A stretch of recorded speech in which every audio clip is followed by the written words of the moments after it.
पहले क्या है, शरीयत या संविधान? आपने कहा देश पहले या इस्लाम पहले? आपके लिए मतलब कुरान पहले, ऐसा क्यों सोचते हैं? कौन बताता है? पहले धर्म या पहले देश? पहले इस्लाम या पहले आपका देश? चीफ इमाम ने कहा कि राष्ट्र प्रथम है। क्या आपने अपनी बीवी से मार खाना बंद कर दिया है? तो इस तरह के सवालात लोगों को फंसाने के लिए और परेशान करने के लिए बनाए जाते हैं। लेकिन कुछ लोग जैसे हमारे चीफ इमाम साहब हैं, मैं समझता हूं अगर उनसे ये सवाल किया जाए तो वो जरूर इन दोनों में से कोई एक ऑप्शन चुनेंगे। और इस वक्फ बिल को हिंदुस्तान का हर मुसलमान ब्लेटेंटली कंडेम करता है और रिजेक्ट करता है। हामिदुम व मुसल्लियुम व मुसल्लिमा। ये है चीफ इमाम उमर अहमद इलियासी। ये मोहतरम कह रहे हैं कि नरेंद्र मोदी जी ने कभी हिंदू मुस्लिम किया ही नहीं। इससे बड़ा झूठ कोई हो सकता है? नरेंद्र मोदी जी उन्होंने कभी भी उनके भाषण में कभी भी उनके बौद्धिक उन्होंने कभी हिंदू मुसलमान की बात नहीं की है। In an election rally in the western state of Rajasthan on Sunday, Indian Prime Minister Narendra Modi's comments sparked a nationwide outrage.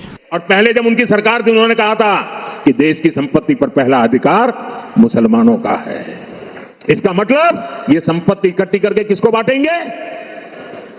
जिनके ज्यादा बच्चे हैं उनको बांटेंगे, घुसपैठियों को बांटेंगे।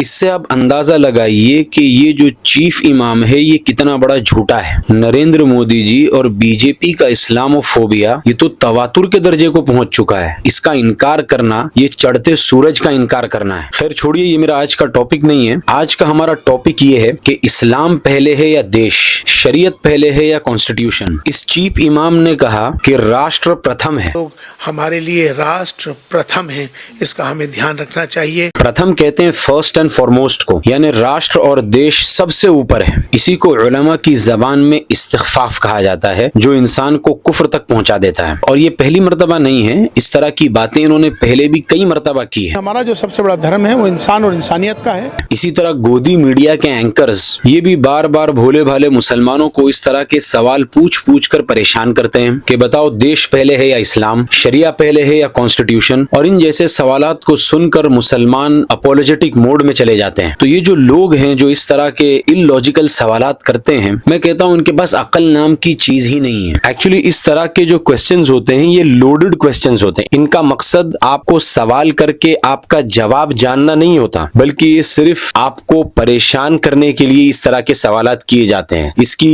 एक मिसाल ले लीजिए, जैसे कि कोई आपसे पूछे क्या आपने अपनी बीवी से मार खाना बंद कर दिया है। अब ये एक ऐसा सवाल है कि अगर हाँ बोले तो भी फंसेगा, ना बोले तो भी फंसेगा। अगर ये कहे कि हाँ मार खाना बंद कर दिया, इसका मतलब अब तक बीवी से मार खा रहा था, और अगर ना बोले तो इसका मतलब अभी भी मार खा रहा है। तो इस तरह के सवालात लोगों को फंसाने के लिए और परेशान करने के लिए बनाए जाते हैं। लेकिन कुछ लोग जैसे हमारे चीफ इमाम साहब हैं, मैं समझता हूं अगर उनसे ये सवाल किया जाए तो वो जरूर इन दोनों में से कोई एक ऑप्शन चुनेंगे। लेकिन सॉरी, हमारा IQ इतना लो नहीं है कि हम आपके इन इलॉजिकल और लोडेड क्वेश्चंस का शिकार हो जाएं। यानी इन्हें इतनी भी समझ नहीं है कि कौन सी दो चीजों के दरमियान कंपैरिजन लॉजिकल होता है और कब वो कंपैरिजन इलॉजिकल हो जाता है। इसको कहते हैं the apples and oranges fallacy, which is also known as false equivalence. भाई दो चीजों के दरमियान जब आपको कंपैरिजन करना है तो जरूरी है कि वो दो चीजें उस कंपैरिजन में फिट भी बैठती है। एप्पल को आप ऑरेंज से कंपेयर नहीं कर सकते। ये ऐसा ही है कि किसी साउथ इंडियन से आप पूछो कि तुम्हारे लिए इडली डोसा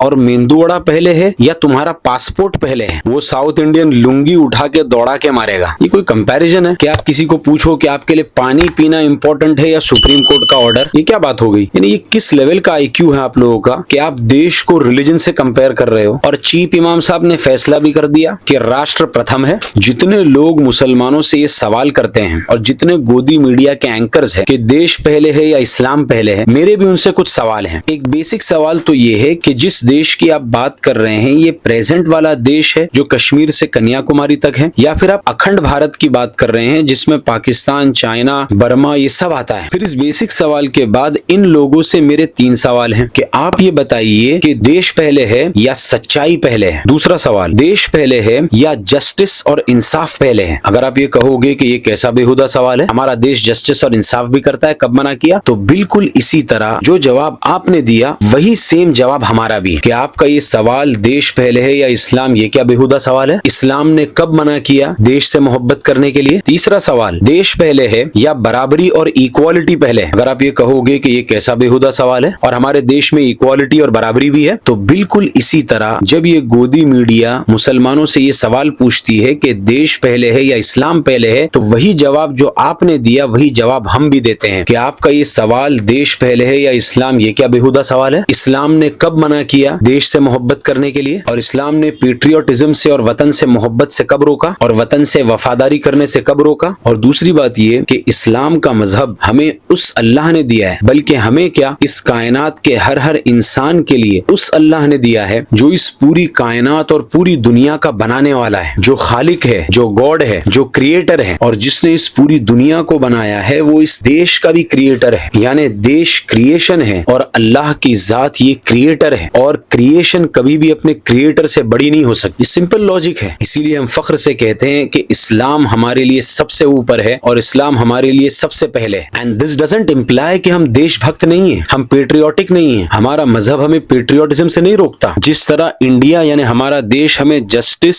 और इक्वालिटी और सच्चाई से नहीं रोकता, यानी एक आदमी जिस तरह इंडिया में रहकर ट्रुथ, जस्टिस और इक्वालिटी पर अमल कर सकता है, बिल्कुल इसी तरह एक मुसलमान इस्लाम में रहकर पेट्रियोटिक और देशभक्त हो सकता है। आपको क्या जिद पड़ी है कि आप देश को रिलीजन के अगेंस्ट में लाना चाहते हैं? जिस तरह बीवी और माँ दोनों के प्रति आदमी अपने कर्तव्यों को निभाता है, बीवी की ड्यूटीज और रिस्पॉन्सिबिलिटीज अलग होती है और माँ की ड्यूटीज और रिस्पॉन्सिबिलिटीज अलग होती है, बिल्कुल इसी तरह देश के लिए हमारी ड्यूटीज और रिस्पॉन्सिबिलिटीज अलग है और इस्लाम के लिए जो हमारी ड्यूटीज और रिस्पॉन्सिबिलिटीज है वो अलग है। देश से हमें मोहब्बत करना है, उसकी इज्जत करना है और उसके साथ वफादारी करना है, लेकिन देश की हम पूजा नहीं करते हैं और ना कभी करेंगे, क्योंकि इबादत के लायक और पूजा के लायक और बंदगी के लायक सिर्फ एक जात है, ला इलाहा इल्लल्लाह। नहीं है कोई पूजा और इबादत के लायक सिवाय अल्लाह के। तो इबादत सिर्फ और सिर्फ एक अल्लाह की जाएगी। बल्कि कुरान ये कहता है व औफू बिल अहद इन्नल अहद काना मसऊला, कि जिसके साथ भी तुमने वादा किया है वो वादा तुम्हें निभाना पड़ेगा। कल क़यामत के दिन, जजमेंट के दिन उस वादे के बारे में पूछा जाएगा कि तुमने अपना वादा निभाया था या नहीं। तो कॉन्स्टिट्यूएंट असेंबली में जब कॉन्स्टिट्यूशन लिखा जा रहा था, उस वक्त मुसलमानों के नुमाइंदे और रिप्रेजेंटेटिव्स उस कॉन्स्टिट्यूएंट असेंबली में मौजूद थे, जिन्होंने ये अहदो पैमान किया था कि हम इस देश में रहेंगे, इस देश से मोहब्बत करेंगे, इससे वफादारी करेंगे। उन्होंने ये भी अहद किया था कि हम इस देश के प्रति अपने सारे कर्तव्यों को निभाएंगे। इसीलिए आज हर मुसलमान इस अहदो पैमान पर कायम है। इस वादे को पूरा करना मुसलमानों के लिए जरूरी है और ये बात हमें हमारा कुरान सिखाता है, वाउफू बिल अहद इन्नल अहद काना मसऊला, कि जो वादा करो उसको पूरा करो। And please don't confuse patriotism with jingoism. There is a fine line between both of them. Patriotism अलग चीज है और जिंगोइज्म अलग चीज है। वतन से मोहब्बत करना, देश से वफादारी करना, ये पेट्रियोटिज्म है, लेकिन देश प्रेम के नाम पर लोगों को मारना, लोगों को परेशान करना और अग्रेशन दिखाना, ये जिंगोइज्म है। और मुसलमानों से मेरी ये गुजारिश है, ऐसे चीप इमामों की चीप बातों से परेशान ना हो। ये चीप इमाम देश प्रेमी नहीं है, ये बीजेपी प्रेमी है और बीजेपी का स्पाइनलेस दलाल है। और ये बीजेपी का भी नहीं है, ये बीजेपी की चापलूसी और बीजेपी के तलवे भी उसी वक्त तक चाट रहा है जब तक कि बीजेपी पावर में है। ये आदमी इस्लाम का ना हो सका तो ये बीजेपी का भी क्या होगा। Last but not the least, वक्फ के ताल्लुक से मुसलमानों के लिए मेरा पैगाम ये है कि नाउम्मीद और मायूस हरगिज ना हो। उस अल्लाह की जात से उम्मीद रखे जो बादशाहों का बादशाह है, जिसके कब्जे कुदरत में जमीन और आसमान का निजाम है। इसलिए मायूस तो बिल्कुल नहीं होना है, क्योंकि the night is darkest just before the dawn and I promise you the dawn is coming soon. रात सबसे ज्यादा तारीक उस वक्त होती है जब वो सुबह सादिक से सबसे ज्यादा करीब होती है। रात की गहरी तारीकी ये सुबह के जल्द आने की खुशखबरी है। इसीलिए मायूस नहीं होना है। हाँ, इतना जरूर है कि कॉन्स्टिट्यूशनल वे में पीसफुल प्रोटेस्ट हम करते रहेंगे और इस वक्फ बिल को हिंदुस्तान का हर मुसलमान ब्लेटेंटली कंडेम करता है और रिजेक्ट करता है। हादा व सल्लल्लाहु अलैहि वसल्लम।